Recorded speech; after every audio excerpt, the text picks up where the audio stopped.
Hello दोस्तों, नमस्कार। एक बार फिर से स्वागत है आपका चाणक्य ग्रुप ऑफ इकोनॉमिक्स में। दोस्तों, केवीएस ने 2022 का रिक्रूटमेंट प्रोसेस अपना रिलीज कर दिया है। नोटिफिकेशन आप लोगों ने देख लिया होगा। सो एडवर्टीजमेंट नंबर ये है हमारा 15 2022 का। इससे पहले का जो नोटिफिकेशन था या एडवर्टीजमेंट था वो था एडवर्टीजमेंट नंबर 14। उसमें जो वैकेंसीज आई थी वो थी 2018 की।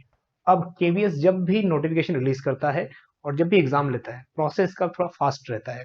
स्पेशली पहले प्रिंसिपल्स की, असिस्टेंट कमिश्नर की, फिर प्रिंसिपल की, फिर उसके बाद पीजीटीज की फिल होंगी, फिर टीजीटी और पीआरटी की फिल होंगी, पोस्टें, है ना। मेन बात यहाँ पे ये है, जो 2018 का एग्जाम था, दिसंबर में एग्जाम हो गया था। इसलिए बता रहे हैं क्योंकि ऐसा ही प्रोसेस इस बार भी रहने वाला है केवीएस का। दिसंबर 2018 में एग्जाम हो गया था, 21 दिसंबर को था एग्जाम।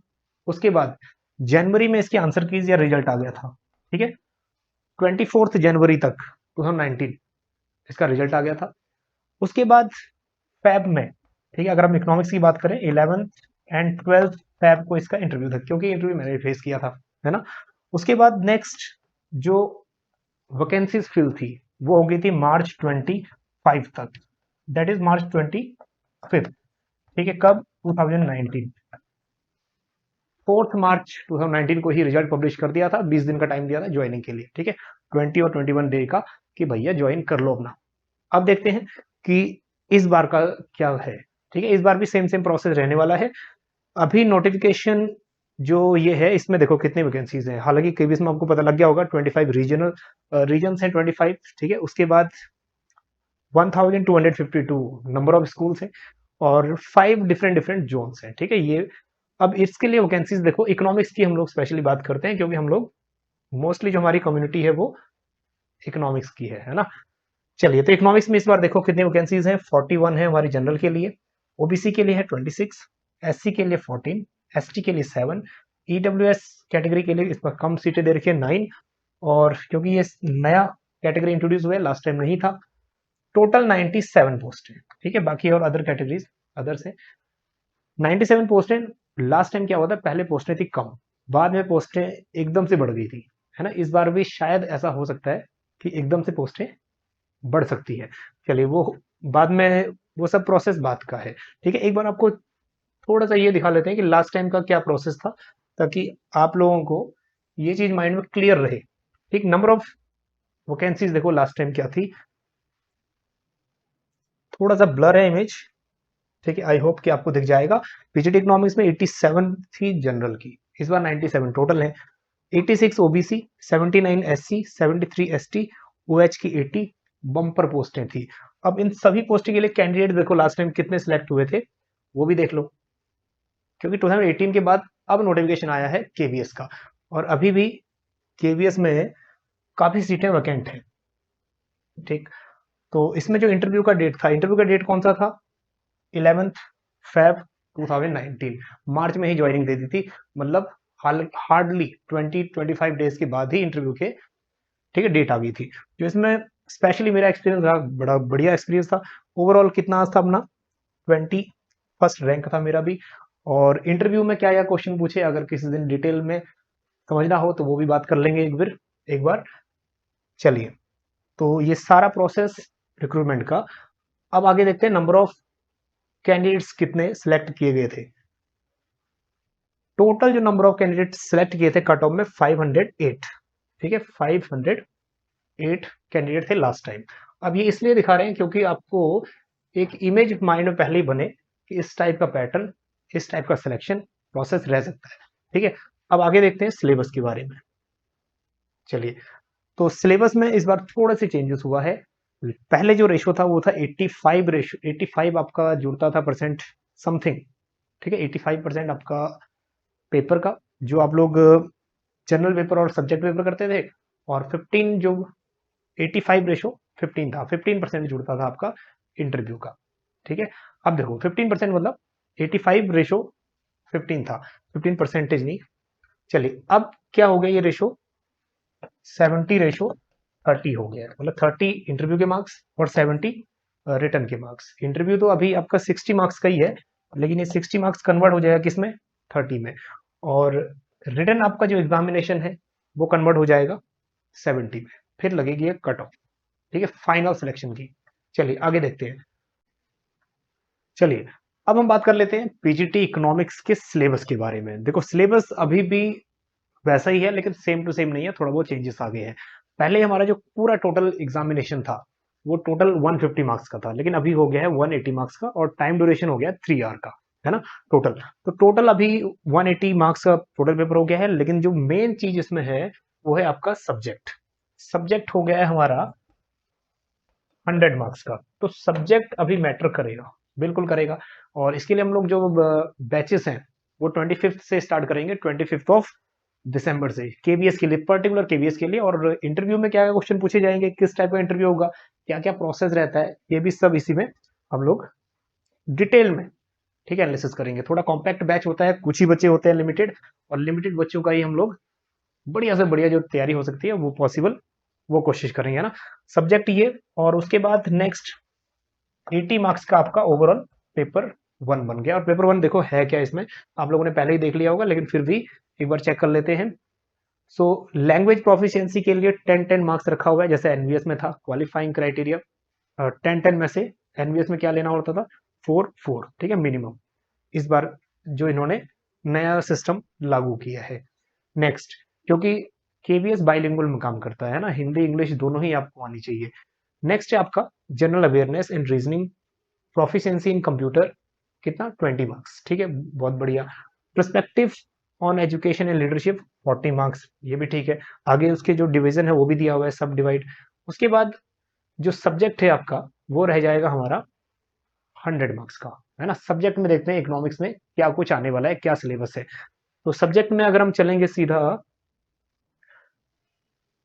ये पीडीएफ आपको डाउनलोड कर लेना, आपको टेलीग्राम ग्रुप से ही मिल जाएगा, टेलीग्राम चैनल से आपको इजीली मिल जाएगा, वहां से भी आप इसको देख सकते हो।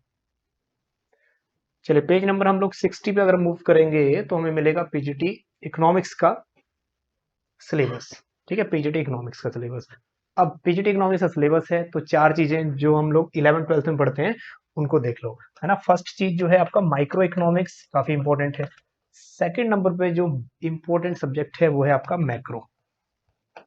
थर्ड नंबर पे जो है हमारा स्टैटिस्टिक्स। और फोर्थ नंबर का जो इंपॉर्टेंट सब्जेक्ट है वो है हमारा इंडियन इकोनॉमी। अगर इन चार सब्जेक्ट की अच्छे से तैयारी हो जाती है तो मान के चलो 60-65% कवर हो गया। हालांकि इसमें पर्टिकुलर मेंशन है, जो आपका लेवल रहेगा वो पोस्ट ग्रेजुएशन लेवल तक रहेगा। एनसीईआरटी बुक्स जो है, सीबीएसई एनसीईआरटी की बुक्स 12th तक वो इंपॉर्टेंट है, ठीक है, 11th-12th। लेकिन जो पोस्ट ग्रेजुएशन लेवल है वो रहेगा आपका पीजी का लेवल, ठीक है। हालांकि इतना डिफिकल्ट अगर आप यूजीसी नेट की तैयारी कर रहे हो तो आपको ये बहुत ईजी लगेगा। तो ये आपका जो 100 मार्क्स है ना, ये तो ये मान के चलो कि 100 में से 90, 85 टू 90 रेंज तो पक्की है, क्योंकि सिलेबस आपका कॉम्पैक्ट है। सिलेबस में कुछ ज्यादा चीजें नहीं है। देखो सिलेबस में है क्या क्या। स्टैटिस्टिक्स सबसे पहले दिया हुआ है, collection, organisation, presentation of data. क्या है ये सब, जितना भी ये कॉन्सेप्ट है ये सब 11th-12th की नोटबुक में या बुक में, एनसीईआरटी बुक्स में है, या फिर अदर जो बुक्स है उसमें है। अगर वो आपने नहीं किया तब भी जो अपने मास्टर डिग्री की बुक्स हैं उनमें सब कुछ आपको मिल जाएगा, ये ग्रेजुएशन और पोस्ट ग्रेजुएशन की बुक्स में। Next, statistical tools, mean median mode, ठीक है, सेंट्रल टेंडेंसीज, यहाँ से क्वेश्चन आएंगे। नेक्स्ट आपका इंट्रोडक्शन ऑफ माइक्रो इकोनॉमिक्स। अब माइक्रो इकोनॉमिक्स में बेसिक है, बहुत ही बेसिक। तो 12th लेवल की बुक्स आपने बहुत अच्छे से पढ़ी हुई है, कंज्यूमर इक्विलिब्रियम एंड डिमांड, ये सब कॉन्सेप्ट उसमें आ गए। कोई ऐसा कॉन्सेप्ट नहीं है जो आपने ना पढ़ा हो पीजीटी में। कॉम्पैक्ट सिलेबस रहता है, ज्यादा हार्ड सिलेबस नहीं रहता। देखो कंज्यूमर इक्विलिब्रियम, यूटिलिटी हो गया, marginal utility, law of diminishing marginal utility, ये सब चीज हम लोग करके आते हैं, है ना।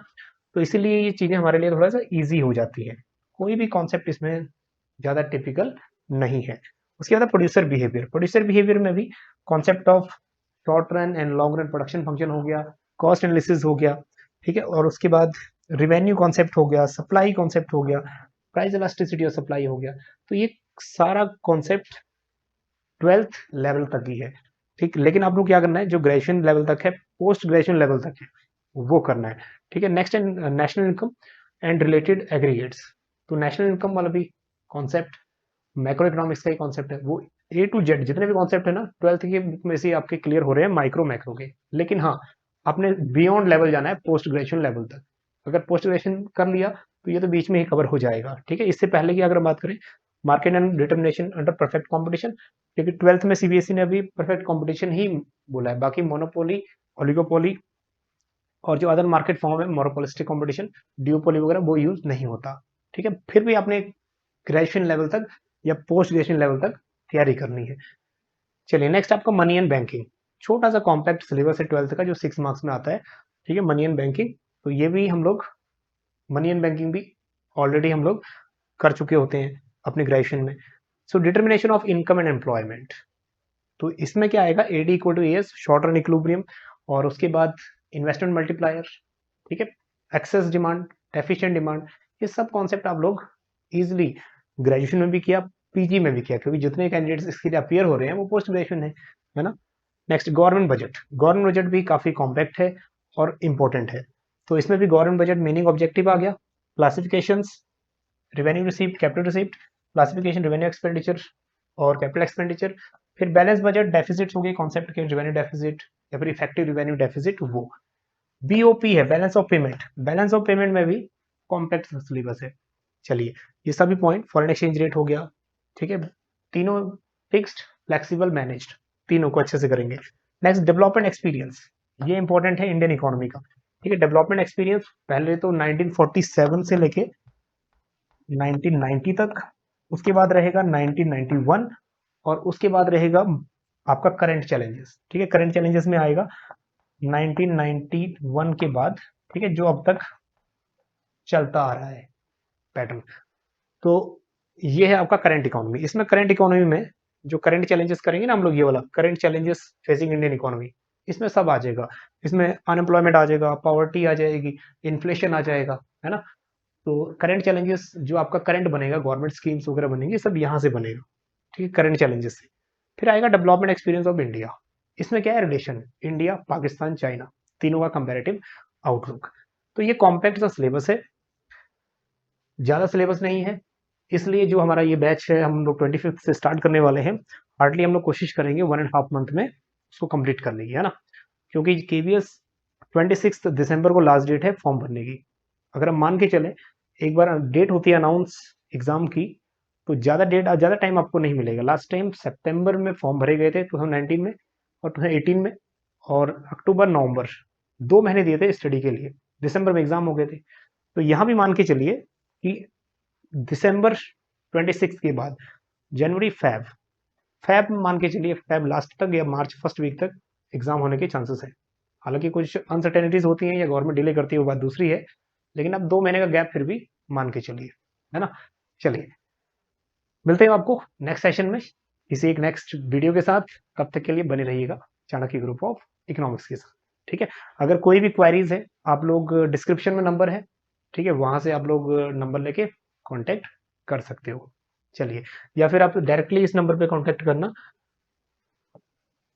9538304488, ठीक है। इस नंबर पे भी आपको डिटेल्ड इंफॉर्मेशन मिल जाएगी कोर्सेज से रिलेटेड। चलिए मिलते हैं आपको नेक्स्ट सेशन में। Thank you so much.